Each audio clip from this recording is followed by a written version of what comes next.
संध्या का समय था। महल के विशाल प्रांगण में खामोशी छाई हुई थी। राजा विक्रमसेन, जो अपनी प्रजा के लिए न्यायप्रिय और पराक्रमी माने जाते थे, भारी मन से महल के प्राचीन मंदिर की ओर बढ़े। वह श्री कृष्ण के भव्य प्रतिमा के सामने जाकर बैठ गए। दीपकों की मध्यम रोशनी में भगवान कृष्ण की मुस्कान वैसी ही शाश्वत थी जैसे वे हर परिस्थिति में प्रसन्न रहते हों। राजा ने अपनी तलवार एक ओर रखी और सिर झुका लिया। उनकी आंखों में बेचैनी थी, उनके होंठ कांप रहे थे। आखिरकार उन्होंने अपनी व्यथा कहनी शुरू की। हे माधव, मैं एक राजा हूँ। मेरी प्रजा मुझ पर विश्वास करती है, लेकिन मैं दो कठिनाइयों में उलझा हूँ। एक ओर मेरा मित्र राज्य पर आक्रमण करने की योजना बना रहा है, जिसे रोकना मेरे धर्म का कर्तव्य है, और दूसरी ओर मेरे पुत्र ने मुझसे विद्रोह कर दिया है और सिंहासन की लालसा में मेरी ही जान लेना चाहता है। एक ओर कर्तव्य है, दूसरी ओर खून का रिश्ता। हे कृष्ण, मैं किसे चुनूं? मित्र की साजिश को रोकूं या पुत्र को माफ करूं? इतना कहकर राजा की आंखों से अश्रुधारा बह निकली। मंदिर में कुछ पल का सन्नाटा पसर गया। फिर अचानक एक शीतल हवा का झोंका आया।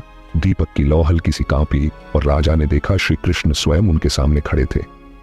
उनकी मोहक मुस्कान वैसी ही थी जैसे सारा संसार उनके वश में हो। राजा विक्रमसेन हक्के बक्के रह गए। उनके हाथ जुड़ गए और वो श्री कृष्ण के चरणों में गिरने लगे, लेकिन कृष्ण ने उन्हें थाम लिया। कृष्ण बोले, राजन, तुमने अपनी व्यथा मुझे सुनाई, परंतु क्या मैं अपनी व्यथा तुमसे नहीं कह सकता? राजा ने अचरज से पूछा, प्रभु, आपकी व्यथा? आप तो साक्षात ईश्वर हैं, आपको कैसी व्यथा? कृष्ण मुस्कुराए और बोले, जब मैं इस धरा पर आया था तब भी मेरे सामने भी यही प्रश्न खड़ा था। एक ओर मेरा मामा कंस था जो मुझसे बैर रखता था और मेरा वध करना चाहता था। दूसरी ओर मेरी प्रजा थी जिसे उसके अत्याचारों से बचाना मेरा कर्तव्य था। मैं एक बालक था, फिर भी न्याय का बोझ मुझ पर था। तुम तो एक परिपक्व राजा हो, सोचो मेरे उस बचपन की व्यथा के आगे तुम्हारी दुविधा क्या तिनकी जितनी भी है? राजा की आंखों में एक नई रोशनी चमकी। उन्होंने महसूस किया कि ईश्वर स्वयं भी इस संसार के नियमों से अछूते नहीं रहते। उनके प्रश्नों और संघर्षों ने कृष्ण के हृदय को भी कभी न कभी झकझोरा था। कृष्ण ने राजा के कंधे पर हाथ रखा और कहा, राजन, कर्तव्य और स्नेह में सदा कर्तव्य को चुनो, क्योंकि न्याय की राह पर ही सच्चा प्रेम बसता है। पुत्र को भी समय के साथ सत्य समझ आएगा।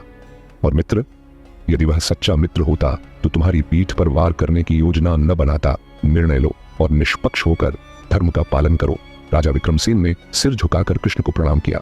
उनके हृदय का भार अब हल्का हो चुका था। मंदिर का सन्नाटा अब शांति में बदल गया था और कृष्ण वह एक मंद मुस्कान के साथ उसी प्रतिमा में समा गए, लेकिन उनकी सीख राजा के हृदय में हमेशा के लिए अंकित हो गई।